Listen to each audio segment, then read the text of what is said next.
Welcome to Frontrunners Innovate, where we connect you to global leaders meeting the world's challenges through business and innovation. Our guest for this episode is Noleen Mariappen. She is the founder and CEO of Impactoverse and co-founder of Think Ocean, headquartered in the UK. Noleen and I are co-moderators of the Science Summit UNGA 79 to be held virtually September 13th, 2024. The brainchild of Lumbi Malambo, founder and CEO of JB Dandolo. This event is the first of its kind, focused on tech surrounding issues like permaculture and smart city development. Noleen and I, along with the amazing roster of speakers, will offer discussion that will contribute to the Summit of the Future at the United Nations. You know, it's a big and lasting work, and we are very proud to be involved.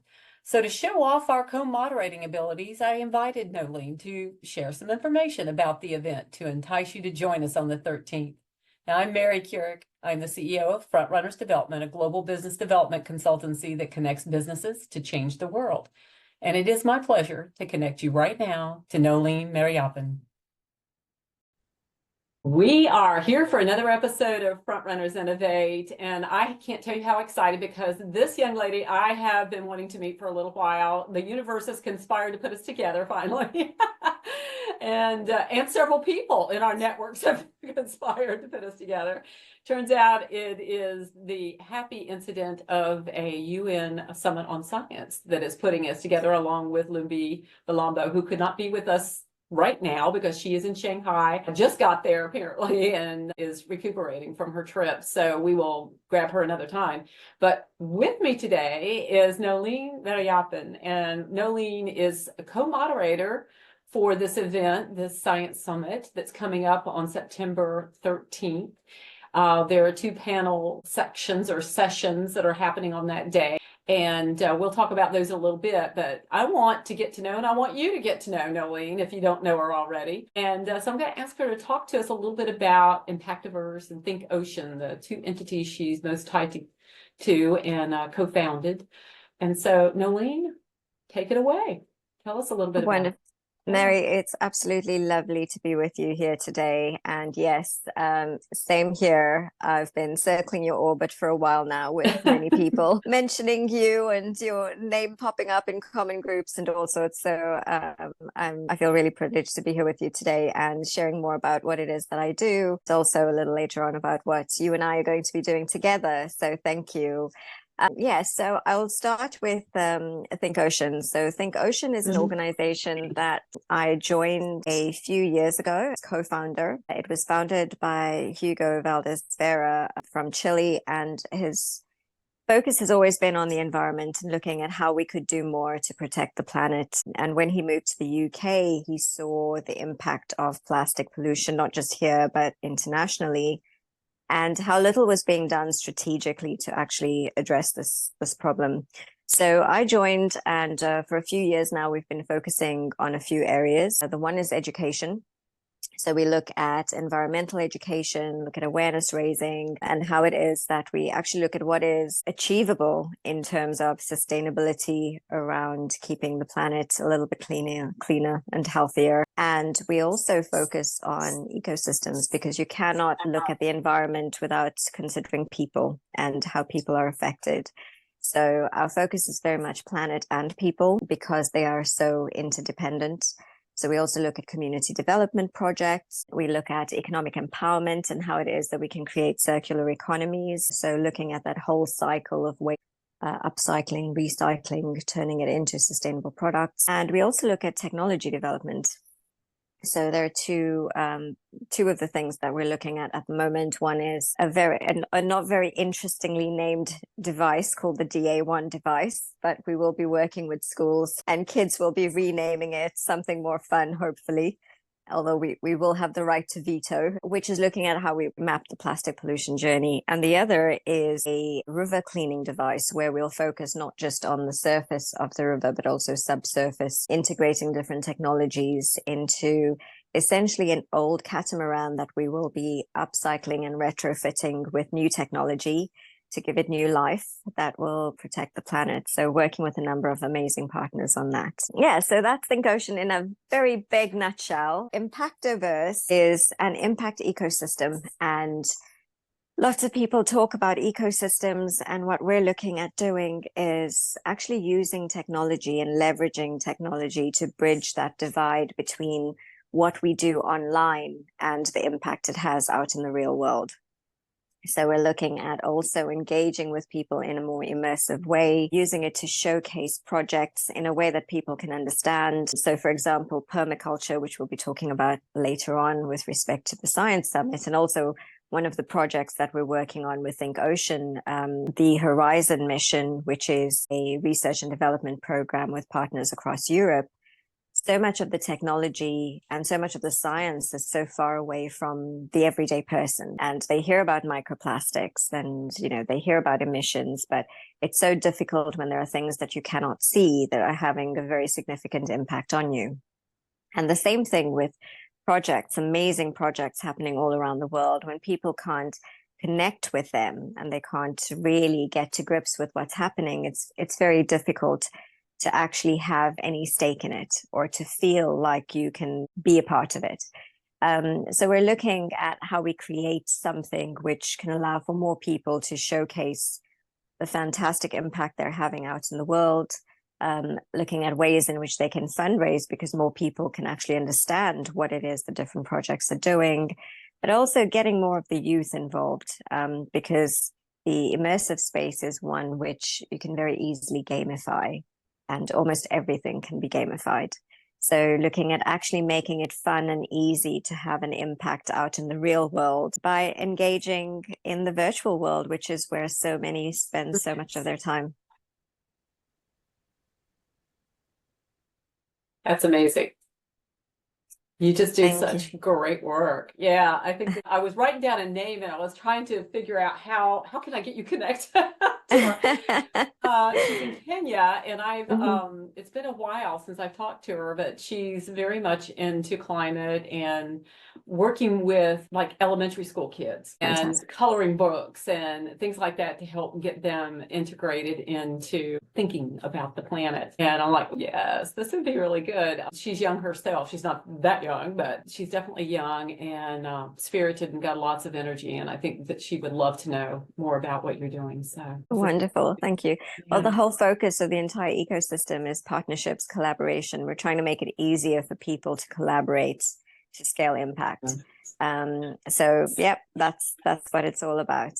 Well, you have my heart in talking about the ocean. I live 2 blocks from it. And, you know, every time there's a hurricane, or we call them northeaster, that comes by, I would go out and look on the, you know, the shoreline and pick up things that the ocean has tossed up on the shoreline. And you'd be amazed what comes from other countries that ends up. I'm in North Carolina on the coast, and I have picked up bottles that had writing on it that wasn't even English.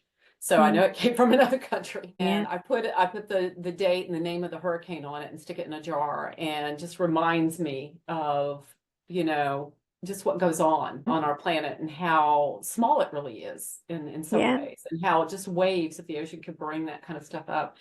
Absolutely. I do know about microplastics. One of the best interviews I ever did it was actually the only live interview I did because she happened to be here. She was a Duke University graduate that had written a book about it that was in my area, speaking to a bunch of university students about microplastics. And I interviewed her, and it was scary, some of the stuff that she shared. The seafood that we're eating that already has microplastics. And she said, literally just right out, and we could see the ocean from where she was speaking. We have, you know, fishermen that were out there fishing the whole time. And of course they would catch, she said they did a catch and release type of thing. And, you know, basically they did some programming and realized that there were microplastics in almost, I'd say 99%. Yeah, absolutely. And it's not just, you know, in fish, it's in the soil, it's in the air, and people don't realize.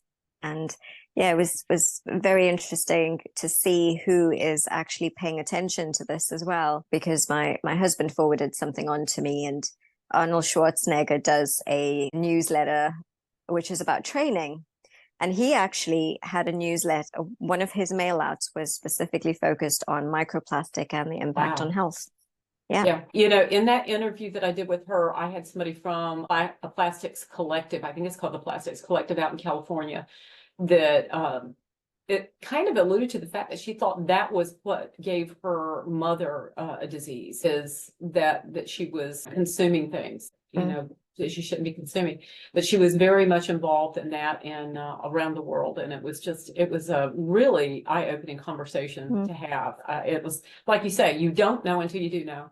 And a lot of people, exactly. you don't see it, you don't know it. And so these beautiful plates of food that come at the restaurants that have the fresh fish and, all of this. And then you have these organizations that like in my area, coastal organizations that say that it's caught local, which should be a good thing. And it is. But does it mean that it's, clean of certain things? Maybe it's not, I don't know. But yeah, we need to be much cleaner. And it always scares me to see these big yachts, and we're right near a port. And where's the trash going? I mean, hopefully they bring it into port and they discard it there. But I think a lot of the yachts that come in and go, and, you have those tournaments that happen, I think a lot of that stuff just gets discarded while they're out in the deep, and not realizing that it's going to find its way somewhere. It always does. And, I mean, we'll try to keep it a bit upbeat, but it is pretty scary when you hear about the facts. And also, people make an effort, or some people make an effort with recycling, and what percentage of recycling or what can be recycled actually is recycled. It's a shockingly low number globally. And also there's so much around marketing. So, if you see packaging which says something is biodegradable, and you see something which isn't, you will choose something that's biodegradable. And a lot of people just will then throw it in with the rest of their recycling because it's biodegradable, it's going to degrade. But there are some, a lot of the biodegradable packaging actually needs to go through a process for it to degrade. And, not all biodegradables are made equal. So some take 100 years and others take 2 months, but it says biodegradable. Yeah, So, I know. We could talk about this for a long time. Absolutely. What's funny is when you go to, like, at this sort of conference thing, you go to a place like that where they're talking about things like that, and literally in the back of the room where they have the water and all this, or the bottled water, the bottles of water, and the things that aren't biodegradable, and like, oh my goodness, we need to pay attention to everything when we do things like that. Anyway, while we're talking about this, and this is very sciencey, so I feel like we're in the vein that we need to be in. And paying homage to Lumbi Malambo, who is the founder and CEO of JB Dandolo, who is our the planner of this big event that is going to take place on September 13th, virtual event that is a UN summit that is based around science. I'd love for you to, because you have more of the background knowledge. I knew just the cursory little bit about it, but since you have more of the knowledge of how this came about with Lumbi, if you'll share a little bit about that, and then we can kind of bounce off of that and talk about the summit a little bit more in detail. But give us the genesis, if you will, of this event. Sure. So I'll share what I've been involved in and what it is that I'm aware of in terms of how this all came to be.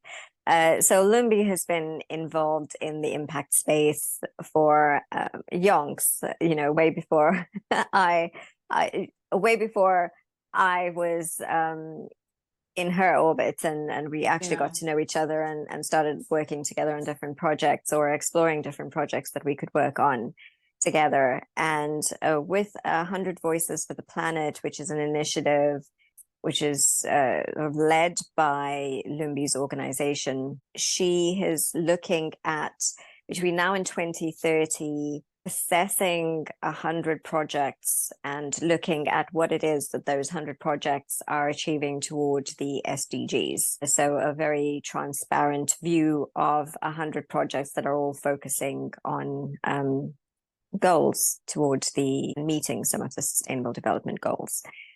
And within that framework of working, and because it's a UN aligned project, Lumbi is aware of numerous other opportunities to showcase both what is happening out in the world and also to raise some very important questions and to contribute to very important debates and discussions. And this is one of those. So when she became aware of the opportunity, she was also, being the amazing person and connector with the incredible network that she is, was aware of how many people within her network had insights that they could share toward what will be a report that contributes to the Summit of the Future. So, it was an opportunity not to be missed. And so Lumbi started pulling together the framework for what these panels could be and started looking at the topic of permaculture because it is so connected to everything else. It is very much an ecosystem topic. And also, if you look at the panels, which we'll move on to afterward, and the expertise of panelists, it ranges so widely, and it all still links back to that topic of permaculture. And it does, from space, and beyond. So, so proposal, and that was approved, and this is how it's come to pass. And the focus is very much looking at contributions around these topics and focusing on things like partnerships, how it is that we engage youth, how we look at technology and open science and all of those amazing things, and really contributing insights which can help to form, hopefully, how things progress with the Summit of the Future. So really the intention is to pull together a fantastic body of knowledge and insights, which will be submitted as a report to the Science Summit thereafter, that will contribute to that Summit of the Future. She did mention to me that there would be, she's got a sort of panel of, I think largely young people whose job it will be, she'll have them assigned to different speakers and That's to right, gather the data, which I think is brilliant, and Yeah. to create that report that you're talking about to go back to the summit. So she said the Absolutely. idea of this isn't just a one-off event. This is an evolving, I guess, movement, if you will, or at least a living event that continues on to carry on with the learnings that'll happen, and also maybe take form as maybe a committee, a task force, something else. It may be, regenerated into something else down the way, maybe another summit, who knows? But it's the beginnings of it. It's happening now. And I think this is the first ever. Am I right? I think so. So this will be the first, definitely, for the topics we're talking about. And in terms of the framework for the Science Summit, I know that there have been some aligned panels before, but this is the first time that it is happening with such a huge focus in this way, and so aligned to the General Assembly as, a summit of its own. And yes, absolutely, about the youth. They're incredible youth interns and ambassadors working with organizations that are having significant impact. So with JB Dondolo, but also organizations like Anua Global, which works with, predominantly empowering youth and looking at holistic approaches. So absolutely amazing young people that are going to be joining us, pulling together insights as they see it as well, because it is also about their perspective of what is important for the future that they want to have. And that is going to inform a lot of what happens hereafter. Knowing Lumbi, it's very much about what is the action that we take, because there is so much talk and there are so many committees and summits and all sorts. I know.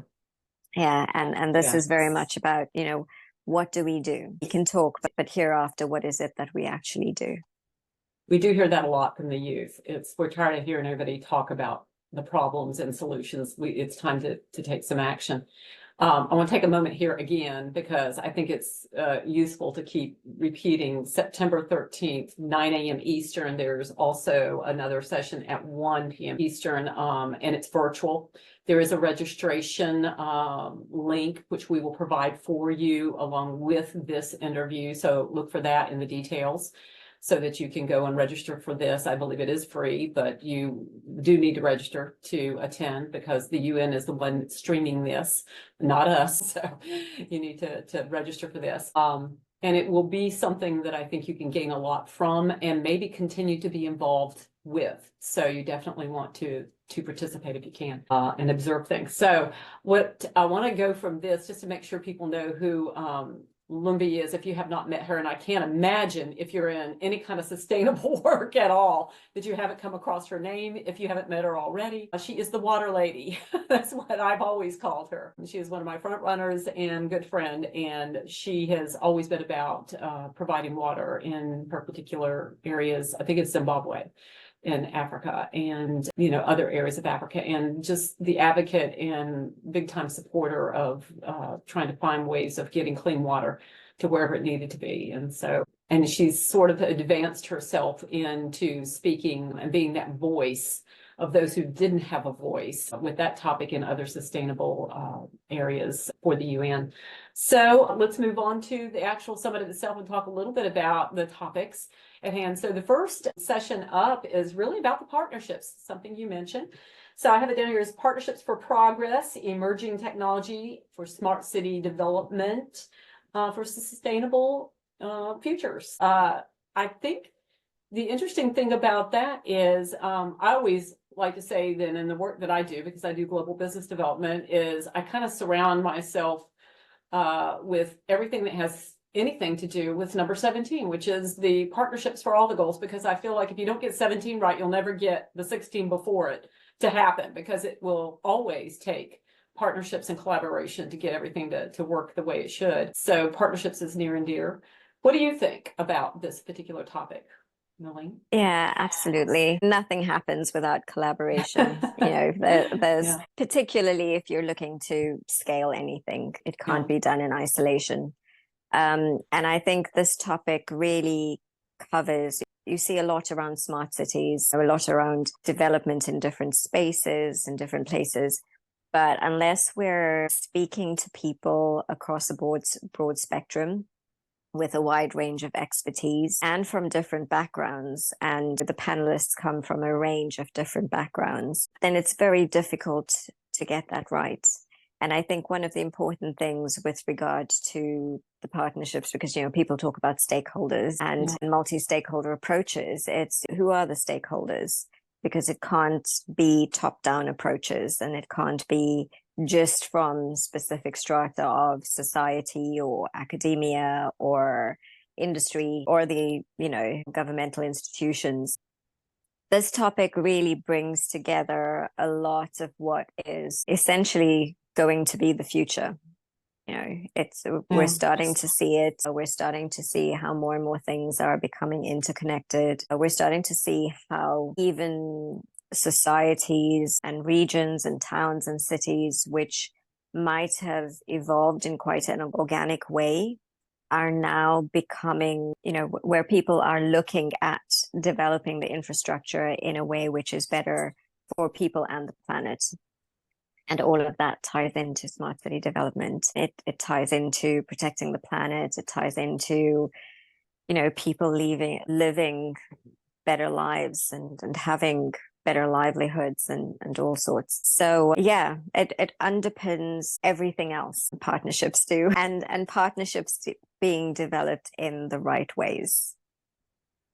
Well, true. And as I look at the speakers that she's got lined up, the first one up that I see is actually somebody that I know, Gretchen Villegas. And she's a moderator for Partnerships and Innovation Women Advocate is what it says by her name. Gretchen is someone I met a little while back and really has an interesting background in working for large NGOs. And so boots on the ground type of work, and just right there at the water's edge about clean water, and right there in the middle of villages working on impact projects. So it's not like she's sitting behind a desk and, working on the policies and paperwork of things. But as she has moved forward with her career, now she becomes a very valuable, not just voice and advocate, but somebody who can connect the dots between those people who have solutions and innovations and the pathways to where they can move to get those to the right places to make a difference. And I think that's really important to have her kind of in the mix of things here with us. And then I see Josh Mastromato and Sustainable Urban Living Advocate, and Sai Shetty and Youth Engagement Advocate. And I've heard that name a couple of times recently. Jennifer Tan, 10 by 100, Tech for Inclusion. So we're getting into the nitty gritty now of youth involvement, urban living, and then tech inclusion. So do you know any of the other speakers?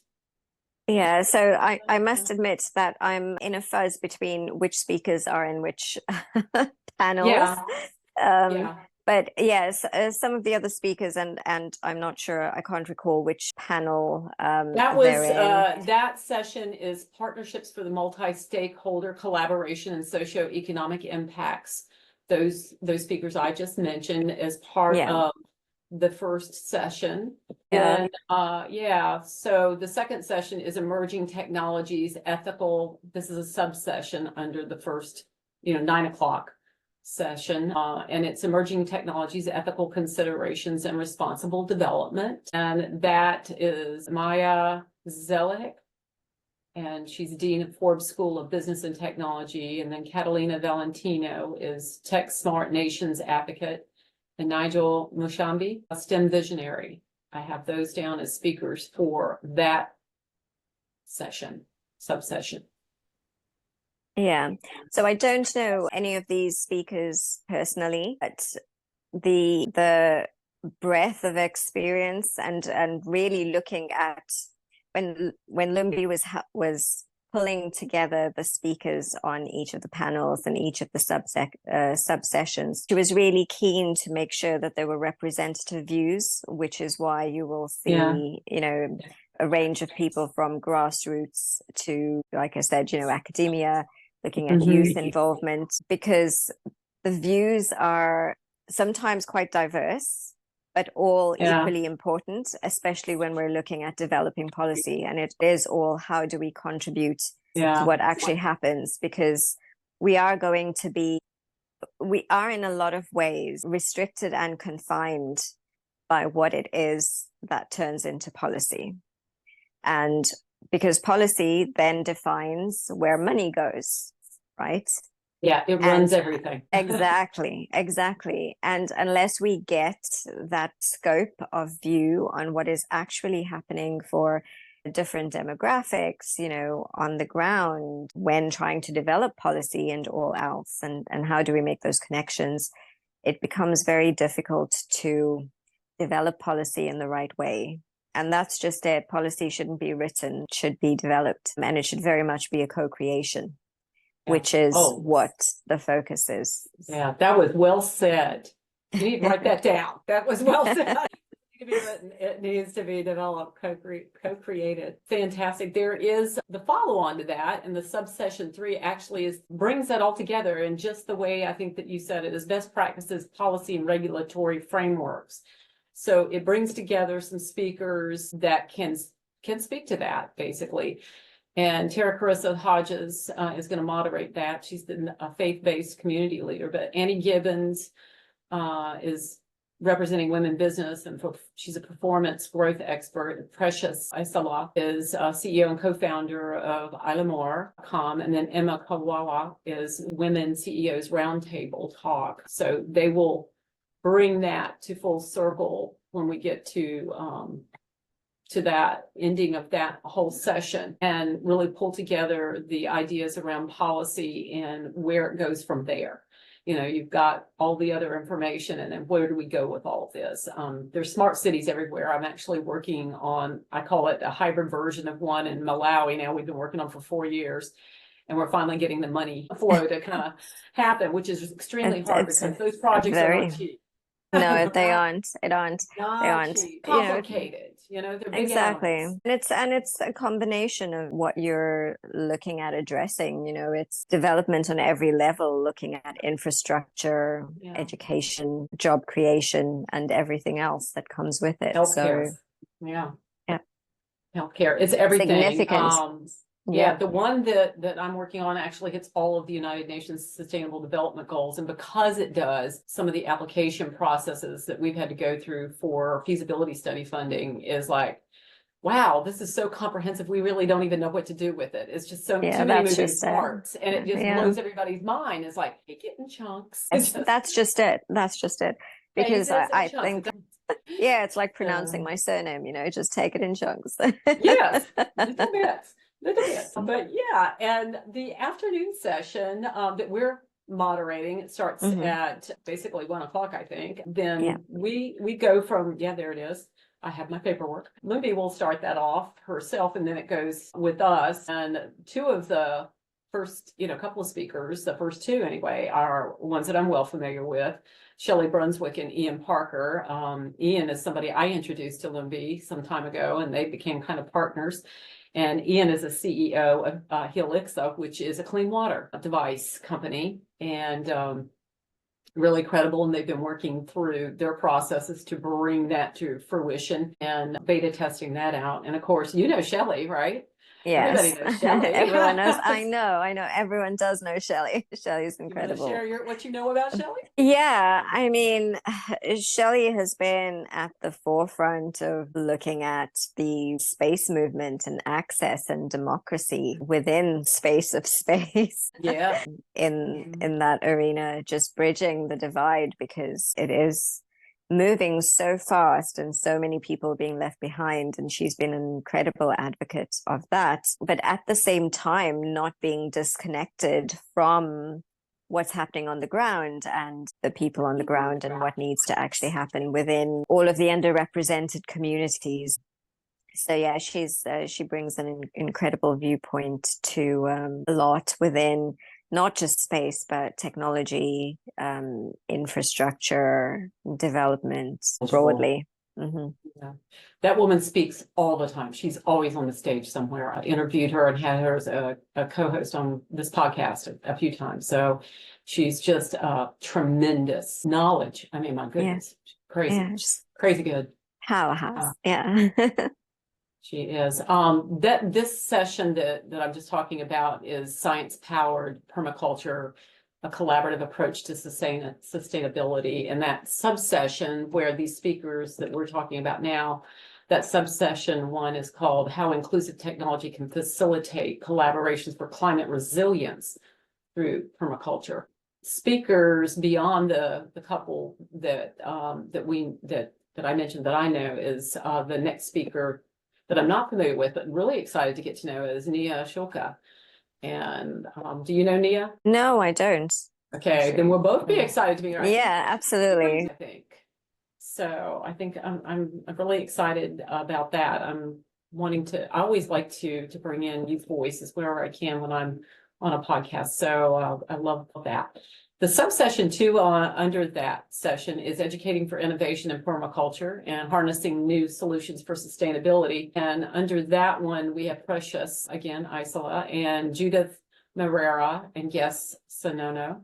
Do you know any of those wonderful people? Yeah, so Precious and Guest are doing incredible work on the ground, really amazing advocates for community-based development, but looking at things in a very strategic way, looking at partnerships, very focused, directly on permaculture, but also more broadly climate action, community development, and so on.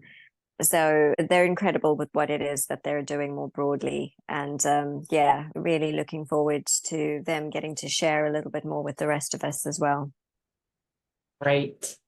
I'm glad to meet them as well. I've heard about Precious forever. So this will be wonderful. Subsession 3 is ethics and diplomacy in permaculture, driving sustainable economic development. And in this, we'll be exploring some core principles and analyzing how ethical frameworks and diplomatic strategies can be integrated into permaculture practices. And with that, we'll have Professor Ingrid Vassiliveltas and Robert Michael and Her Royal Highness Princess Ogumlana and Kanti Shetty. And very familiar names, all of them. And I don't think I have met one of them personally. So Yeah, I'm yeah. looking forward to that as well. So I have, well, I've only met virtually Dr. Professor Ingrid. Yes. Professor Doctor, I never know which Yeah, way what comes around. first? What comes first? Yeah, yeah. But we have yet to meet in person. Incredible woman, very involved, as you would know from, being in the same circles, tech space, and looking at deep tech, looking at ethics and morality within the technology sector and technological development and advances. And of course, there's so much happening within the AI space.